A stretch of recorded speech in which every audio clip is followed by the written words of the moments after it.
একদিন রোমান সেনাপতি তার সৈনিকদেরকে ডেকে জিজ্ঞাসা করলো, তোমরা প্রতিটি রণাঙ্গনে আরবের মুসলমানদের কাছে শুধু পরাজয় বরণ করো, কারণটা কি? ওদের কাছে কোন এমন শক্তি আছে যেই শক্তি তোমাদের কাছে নাই, অথচ সর্বদিক থেকে তোমরা তাদের চেয়ে বেশি শক্তিমান? তোমরা সংখ্যায় তাদের চেয়ে বেশি, সৈনিকের দিক থেকে, অস্ত্রের দিক থেকে তোমাদের অস্ত্র বেশি, অর্থের দিক থেকে তোমাদের সম্পদ বেশি, সব দিক থেকে তোমরা শক্তিমান, অথচ যুদ্ধ যখন হয়, যুদ্ধের পরে দেখা যায় বিজয়ী হয় মুসলমান, আর তোমরা শুধু পরাজিত হয়ে ফিরে আসো। তো কোন শক্তির কাছে তোমরা পরাজিত হও? মুসলমানদের কাছে এমন কোন শক্তি আছে যেই শক্তির কারণে তোমরা মুসলমানদের সঙ্গে কুলিয়ে উঠতে পারছো না? মুহতারাম হাজরিন, ইতিহাস লেখে রোম সেনাপতি যখন তার সৈনিকদেরকে প্রশ্ন করেছিল, কেউ কোনো কথা বলে না। একজন বৃদ্ধ সৈনিক দাঁড়িয়ে জবাব দিয়েছিল যে আমার কাছে আপনার এই প্রশ্নের জবাব রয়েছে। আমি অনেকগুলো রণাঙ্গনে মুসলমানদের সঙ্গে লড়াই করেছি, আর মুসলমানদের শক্তির উৎস এটা আমি পরীক্ষা করার চেষ্টা করেছি। আমি দেখেছি আমাদের সাথে মুসলমানদের পার্থক্যটা কোথায়। প্রতিদিন যখন আমরা যুদ্ধের ময়দান থেকে সন্ধ্যাবেলায় ফিরে আসি, যুদ্ধ স্থগিত হয়ে যায়, আমাদের সৈনিকরা আমাদের ব্যারাকে ফিরে আসে, মুসলমানদের সৈনিকরা ওদের তাঁবুতে ফিরে যায়। আমাদের সৈনিকরা আমাদের ব্যারাকে ফিরে আসবার পর আমাদের সেনা কর্মকর্তাদের ছাউনিগুলোতে ধুমধারাক্কার নাচ আর গান শুরু হয়। নর্তকীরা নাচতে থাকে, আর নাচের তালে তালে বাদ্য বাজতে থাকে, আর মদ্যপান চলতে থাকে। এভাবেই রাত গভীর পর্যন্ত কেটে যায়। রাত যখন গভীর হয়ে যায়, আমাদের সৈনিকরা একে একে ঘুমের মধ্যে বিভোর হয়ে যায়। কোন দিক থেকে রাত পার হয়ে সকালবেলা সূর্য উঠে গেছে খবর নাই। এরপরে যখন যুদ্ধের দামামা বেজে উঠে, আমাদের সৈনিকরা যুদ্ধের ময়দানে নামে ঠিক, কিন্তু যুদ্ধের ময়দানে যাওয়ার সময় আমাদের প্রতিটি সৈনিকের চিন্তা থাকে একটাই, কিভাবে আমি আমার জীবনটাকে সেখান থেকে নিরাপদে ফিরিয়ে নিয়ে আসব, কিভাবে আমি আমার জীবন রক্ষা করব। এটাই থাকে আমাদের সৈনিকদের সবচেয়ে বেশি বড় চিন্তার কারণ।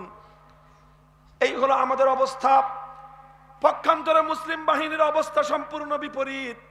মুসলমানরা যখন তারা সেনা ছাউনিগুলোতে ফিরে আসে, কোনো নাচ আর গানের আসর জমে না, ধুমধুরাক্কার নাচ হয় না, বাদ্য বাজে না, মদ্যপানের আসর জমে না।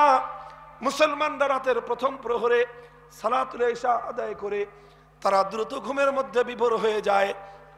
এরপর যখন মধ্যরাতের সীমানা পাড়ি দিয়ে শেষ রাত যখন শুরু হয়ে যায়, এক একজন মুসলমান সৈনিক ঘুম থেকে জেগে উঠতে থাকে। উযু করে এসে তাহাজ্জুদের জায়নামাজে দাঁড়ায়, আবেগ মাখা কণ্ঠে আল্লাহর কোরআনের তেলাওয়াত শুরু করে দেয়। এভাবে তারা এমন ভাবে আল্লাহর কোরআনের তেলাওয়াত করতে থাকে, আর আবেগে ওদের চোখ থেকে অশ্রু ঝরতে থাকে। একটা সময় গোটা মুসলিম সেনা ছাউনির মধ্যে কান্নার রোল পড়ে যায়। ওরা আল্লাহর দরবারে সেজদায় লুটিয়ে পড়ে ফরিয়াদ করতে থাকে। ফরিয়াদের হাত যখন ওরা উত্তোলন করে, ওদের চোখের পানিতে ওদের বুক ভেসে যায়, আর ওদের কান্নার আওয়াজে খোদার আরশ পর্যন্ত কেঁপে ওঠে। হঠাৎ ওই রাতের শেষ প্রহরে নতুন কোন আগন্তুক যদি মুসলিম সেনা ছাউনির পাশে এসে দাঁড়ায়, আর এই কান্নার আওয়াজ যদি শুনে, তাহলে সেই নতুন আগন্তুক মুসলমানদের সৈনিকদের ব্যাপারে নির্ঘাত সে ভুল ধারণায় লিপ্ত হবে। সে মনে করবে এখানে যারা কান্নাকাটি করতেছে এরা বুঝি কিছু ফকির আর সন্ন্যাসী, এরা বুঝি কিছু আল্লাহওয়ালা বুজুর্গ, এরা বুঝি খানকার মধ্যে অবস্থানকারী কিছু বুজুর্গ ছাড়া কিছুই না, আর এরা বুঝি আল্লাহর এই জমিনের মধ্যে কান্নাকাটি করা ছাড়া বুঝি কিছুই জানে না। এই হলো মুসলমান সৈনিকদের রাতের অবস্থা। হুম রুহবানুল লাইল। যখন এভাবে রাতটা শেষ হয়ে যায়, পূর্ব দিগন্তে সূর্য উদিত হয়, আর এরপরে যখন যুদ্ধের নাকারা বেজে উঠে, তখন ওই সমস্ত মুসলমান সৈনিকেরা যারা রাতের বেলায় আল্লাহর কুদরতি কদমে সেজদা দিয়ে ফরিয়াদের হাত উত্তোলন করে চোখের অশ্রুতে যারা বুক ভাসিয়েছিল, দিনের বেলায় যখন যুদ্ধের ময়দানে নামে, তখন ওই সমস্ত মুসলমান যারা রাতের বেলায় আল্লাহর কুদরতি কদমে মাথা ঠুকে দিয়েছিল, দিনের আলোতে কোনো মাখলুকের সামনে তারা মাথা নত করতে জানে না। ওদের শপথ থাকে শির দেগা নাহি দেগা আমামা, বেটা কল্লা কেটে দিতে পারবি, কিন্তু কল্লার উপর থেকে রাসূলের সুন্নতের পাগড়ি খুলতে পারবি না। এটা হয় মুসলমানদের শপথ। যে মুসলমান রাতের বেলায় চোখের অশ্রুতে বুক ভাসিয়েছিল, দিনের বেলায় ওই মুসলমান কান্নাকাটি কি জিনিস জানে না। দিনের বেলায় তার চোখের দিকে তাকালে মনে হয় যেন জ্বলন্ত বারুদ ঠিকরে ঠিকরে বের হয়। যে মুসলমান রাতের বেলার চোখের অশ্রু দিয়ে বুক ভাসিয়েছিল, দিনের বেলায় ওই মুসলমান চোখের অশ্রু দেয় না, বরং দিনের বেলায় ওই মুসলমান শাহাদাতের রক্ত দিয়ে আল্লাহর এই জমিনটাকে রঞ্জিত করে দেয়।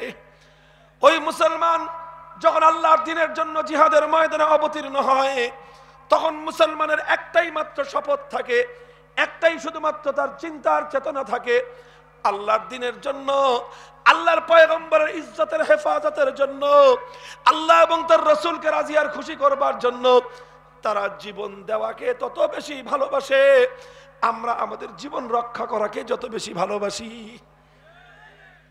হুম রুহবানুল লাইলি ওয়া ফুরসানুন নাহার, ওরা হলো রাতের বেলার তাহাজ্জুদ গুজার, আবার দিনের বেলায় ওই মুসলমানরা হলো শাহসাওয়ার।